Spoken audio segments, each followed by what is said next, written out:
in your own words, what was Film Buff Central and how did that kind of come around?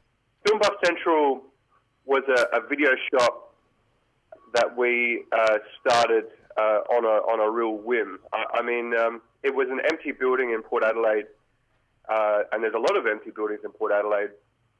So Renew Adelaide, which is like a NGO, started this project where they just started to fill empty shops with what they call pop-up shops. So we could have been there for just 3 or 6 months, but I was adamant that we would stay. And the basic concept was this. I have friends that are film buffs, and they have large DVD collections, and they're very, very special. They're filled with rare, imported films, criterions, etc. But if you're really a cinephile, if you really love film, you'll want people to see those films rather than them collecting dust. So I convinced a couple of friends to give me their collections for the shop, and we would rent them out to the public. And I did the same with my own collection. And then more people kind of came on board and liked the idea of sharing their favourite films. So it was a shop that was run by volunteers. It was sort of run on love. And I think we all took a financial loss in doing it, but it was more than worth it. Yeah, we did it for 3 years, and we were the only Renew Adelaide project in that wave to last that long or sign a commercial lease, which we actually did. So we stayed well beyond being a pop-up shop. We were probably the last video shop to open in the developed world. Yes. And it's... I can't tell you how great it was and how it changed my life and probably changed the lives of other people involved. And it's created long-lasting friendships and collaborations, and was a great grounding in film. When you're surrounded by all the greatest films ever made, because that's the great thing, because we weren't trying to make money. We could choose what was in the shop. So we didn't really have anything there that we would be embarrassed by. That doesn't mean we didn't have some crazy stuff. I had Tom Green's Freddy Got Fingered there and stuff like that. But because we were able to essentially curate the content, it was a very unique shop. So it was quite small, and we only had about 2,000 DVDs, which is a lot less than your average video shop. But they were all good, or they were all justifiable, or they were all interesting. So, yeah, it was very good. And being surrounded by that stuff every day, it might mean that the Sergei Parajanov's The Color of Pomegranates looks you in the face, every day for a year, and they go, okay, I'm going to watch this now. It's been too long. I need to see this film. And then that film will change your life. So, it was a wonderful project,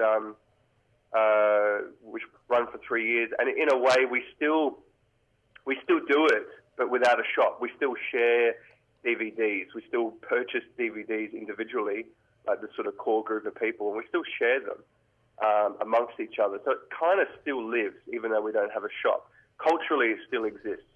Well, I was kind of wondering, as far as you mentioned, out of that desire to share the films you had and share the passion with other people, why was an actual physical video store the way to go about that, do you think?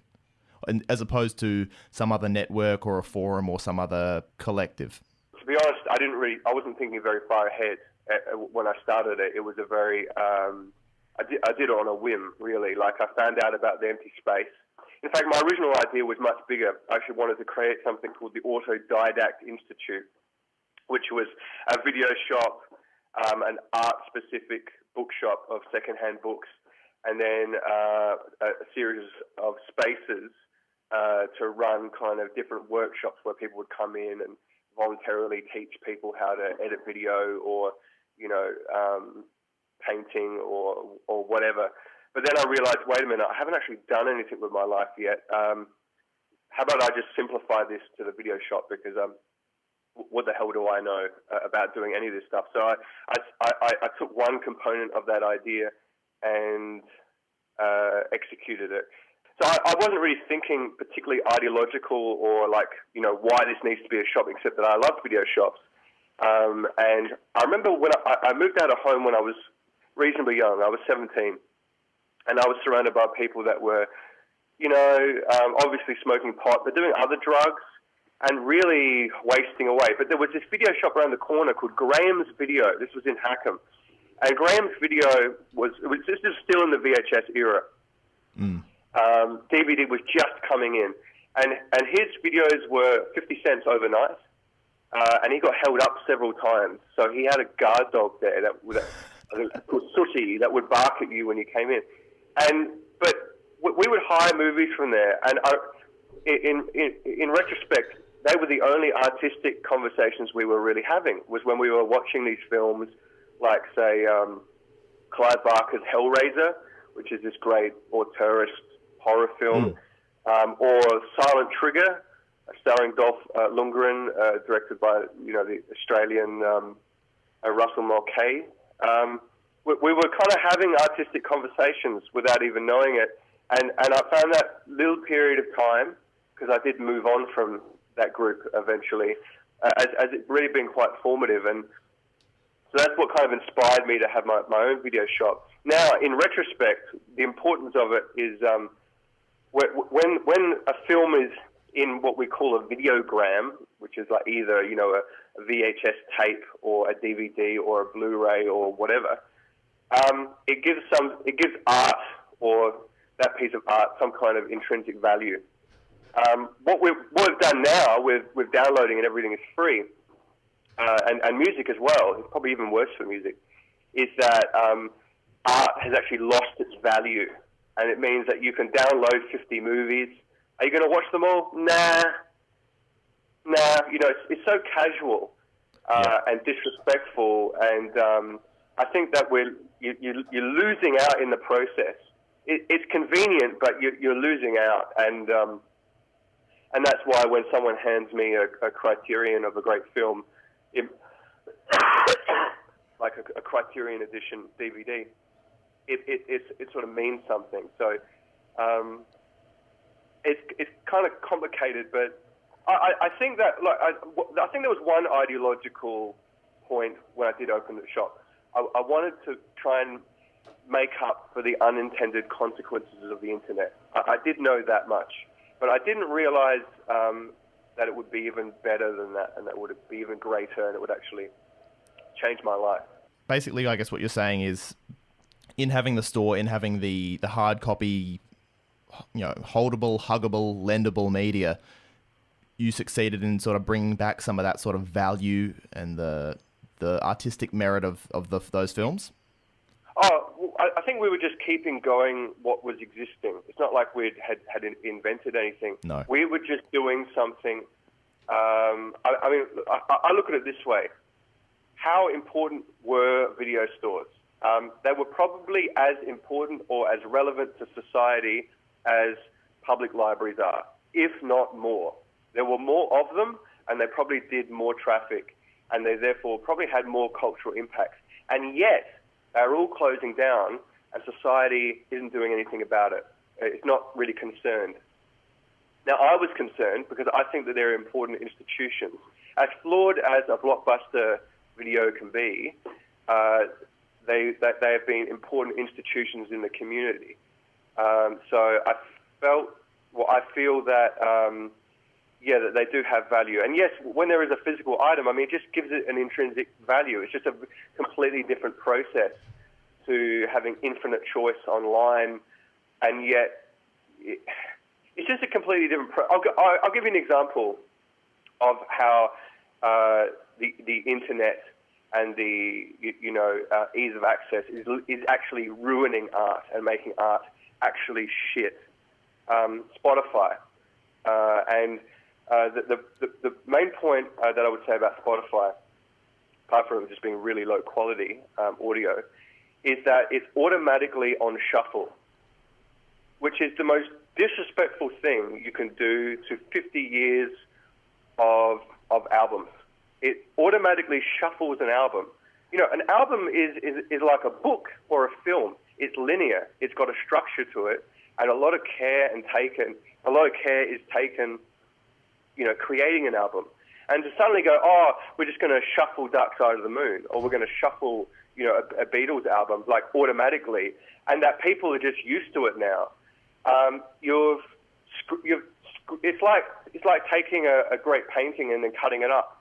And it's just a part of this very disrespectful kind of mash-up culture. And this great myth, which really infuriates me, that everything is a remix, there are no new ideas. It's such a simplistic way of looking at it, because if there's infinite new ideas that you can come up with, and of course you're going to take things from the past, but it's not a pure facsimile and I'm just going to cut it up. It's this kind of Andy Warholism that people that are into modern art, they're very limited in their thinking. Anyway, I feel like this great choice is ironically limited people's imaginations and kind of put people in a almost closed circuit. I think that I realize that's quite a tangent and quite sprawling, and I don't know if it makes sense, but I would use that example of Spotify as why are people not angry about this? Yeah. And maybe that's because there aren't musos like there used to be. Musos are a bit older, and it's just, because if people were doing that to film, I think people would see it as a problem, but we're not considering the album as an important document with a start and an end point. That's about 45 minutes to an hour. A lot of care is taken as to how one track ends and another one starts. Yeah. And to suddenly put it on shuffle and to disrupt the artist's intentions. Actually, I'll give you one example. I also think video essays are terrible as well. Interesting. Okay. They're terrible because they're disrespectful to films. I think it's okay to talk about films. I think it's okay to discuss them, and sometimes to show an example of what you're talking about. But if you look at Every Frame a Painting, which initially I liked, if not loved, but then I realized I haven't even seen this film they're talking about, it's sort of preempting my viewing. Not only is it preempting my viewing, but it's telling me how to think about it. Because what it does is it goes through a scene step by step, right? And it says, see this camera angle, this makes you feel this, and see this juxtaposition, showing this contrast, etc. I saw the one which is called Poetic Film. So I said, sure, I'll watch that. I love Tarkovsky. We'll see what he's got to say. It included basically the films of Lynn Ramsey. So I eventually saw We Need to Talk About Kevin, right? I had Tony Zhu in my head watching the film. I had his voice, narrating a scene that I'd seen in the video essay that he took you through step by step in a kind of, I know it's not intentional, and I know he means well, but it's kind of brainwashing. It's kind of like, look, art is subjective, and there's a lot of magical elements to it. And he's being literal about what every shot means and implanting this kind of audio commentary in your head before you even see the film. And I think that this casual, disrespectful approach to cinema is a bad thing. Right. We just don't respect the artists anymore, and we don't even think of it as an art form. For us, it's our own thing to remix. You know what I mean? We just think we'll do it in our own way, which is so narcissistic and so selfish. You know Phil Spector, that music producer that shot a woman in the head. He was a bastard, right? But he had one very interesting point. He produced all of his music in mono, and the reason why is that he didn't want to give any control to the listener. Like he didn't want to give them any control. And when you're producing something in mono, it means that you can't remove the left channel to increase the Anyway, so that's some of my thoughts. I'm just trying to think of something you mentioned earlier. Just in talking about, I suppose, valuing the original product and the art and sort of what went into it. How much do you think nostalgia plays into that? I think nostalgia plays very little, actually. It's kind of like saying, imagine if you're in an orchestra and you're doing a Mozart, and you're doing Mozart properly. Is that nostalgia? I don't think that's nostalgia. I've no nostalgia for Mozart. I wasn't around when he was. But we're just trying to do it properly. For me, it's just about trying to find the right process. And I think that having a film in a box with information that can be physically handed to someone is a physical, animal thing to do. Now, look, if I was a robot, great, I'll email you a film. You know, and we can just live on a sea of information, and that would be, fantastic. But I'm not. I'm an animal with sensory feelings. And so, when someone passes me, a brilliant DVD, it means something completely different to flicking me a link. It's completely different. And we will feel about it in a different way, and we will approach it in a different way. It's kind of like if I send you a physical Christmas card, or if I send you an e-Christmas card. Right. So, am I right in thinking Film Buff Central was just DVDs, wasn't it?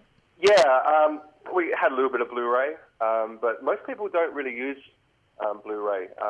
But if there's one thing I could just say, which is kind of important to me, because what Film Buff Central did for myself and my good friend Alison Chorn is that we kind of evolved into filmmakers, and we did that because of that grounding in the great films, particularly the films of Tarkovsky. That was what was different about our video shop, was probably the number one rented out film director was Andrei Tarkovsky. So we were... Wow.